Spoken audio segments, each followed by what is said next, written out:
कपड़े धोने वाली बहू। शादी के पहले से ही विभा को कपड़े धोने का बड़ा शौक था। कभी नल के नीचे तो कभी तालाब के पास। अरे मेरी नीली वाली लुंगी नहीं दिख रही है। विभा की अम्मा, कहाँ रखी है लुंगी? अरे वो तो विभा ने परसों ही धोकर रखी थी आपकी अलमारी में, देखो वहीं होगी। वो ना मैंने आज धो दी, मुझे लगा कि गंदी हो गई होगी। अरे कैसे गंदी हो गई थी? उसे तो मैंने पहना भी नहीं। हे भगवान, इस लड़की के कपड़े धोने की आदत से परेशान हो गया हूँ मैं। जितना तो घर में राशन नहीं आता, उससे कहीं ज्यादा डिटर्जेंट पाउडर का खर्चा है। इसकी शादी करवा दो, शादी जाए अपने घर में ही करे काम, फिर चाहे घर के कपड़े धोने हो या पूरे गांव के। हाँ ठीक बोल रही हूँ, देखता हूँ मैं कोई लड़का। वो दिन भी आ जाता है जब विभा को देखने लड़के वाले आ जाते हैं। लड़की मुझे अच्छी लगी। होने वाली सास कहती है, बेटी अगर कुछ पूछना है तो पूछ लो।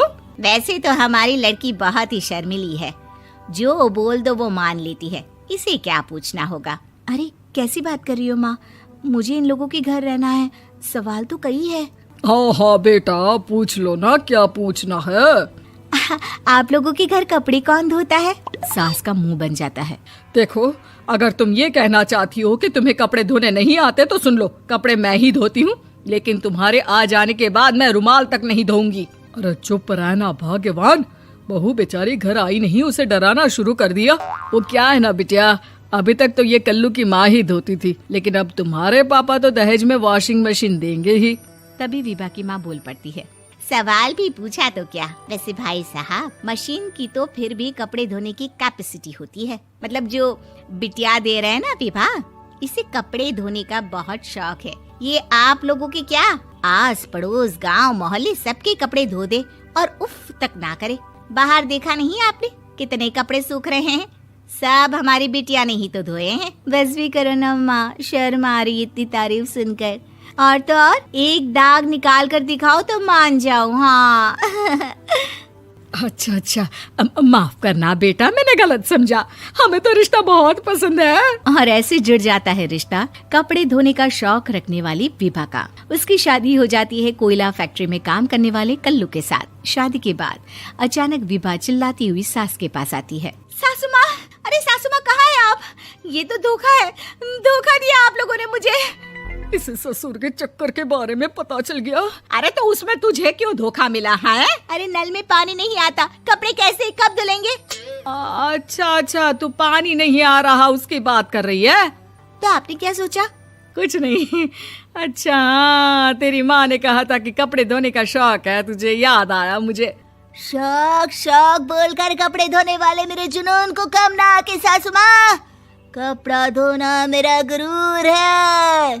तभी पति भी वहाँ आ जाता है। अभी मैंने इसे सनी देओल की फिल्म दिखाई है, उसी के डायलॉग मार रही है माँ। अच्छा सुन, साफ साफ बता रही हूँ, पानी सुबह 4 से 6 और शाम को 10 से 12 आता है, समझी?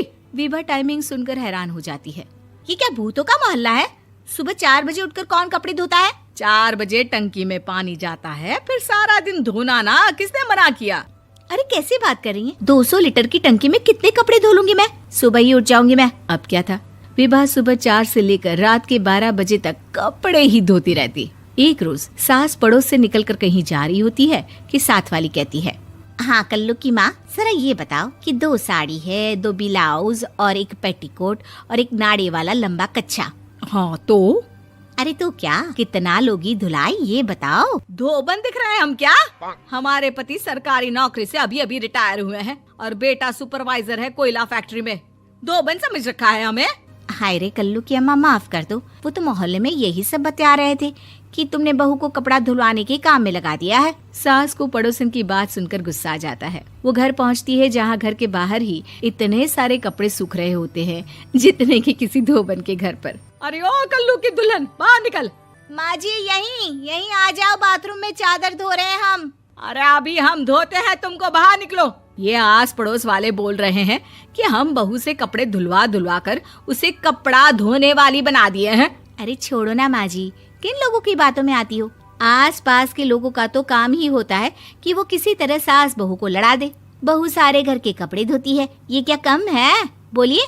सास को भी लग जाता है कि वो बहू का ये सनकीपन नहीं छुड़वा सकती, इससे अच्छा है कि खुद ही चुप हो जाए।